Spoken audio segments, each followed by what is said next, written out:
જ્યારે રાત્રે લોકોનો સૂવાનો સમય હોય ને ત્યારે આ લોકો ઘુવડની જેમ દારૂ પીધેલી હાલતમાં આવી રીતે રિક્ષામાં ફરી રહ્યા હતા.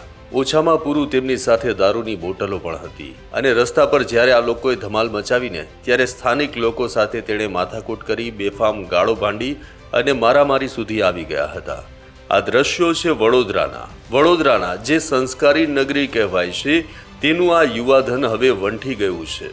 એક હદે એવું કહી શકાય કે આ યુવાધનનો પણ વાંક નથી, કેમ કે આપણે ત્યાં ગુજરાતમાં દારૂબંધી હોવા છતાં તેમને દારૂ મળી જાય છે અને તેઓ દારૂ પી અને આવી રીતે છાકટા બને છે. આ બધી જ બબાલ બાદ જ્યારે પોલીસ આવી ત્યારે આ પીધેલા શખ્સોને પોતાની સાથે લઈને ગઈ હતી. જ્યારે પોલીસે આ લોકોને પકડ્યા ને ત્યારે તે પોલીસ વાનમાં બેસવા જેવી હાલતમાં પણ ન હતા.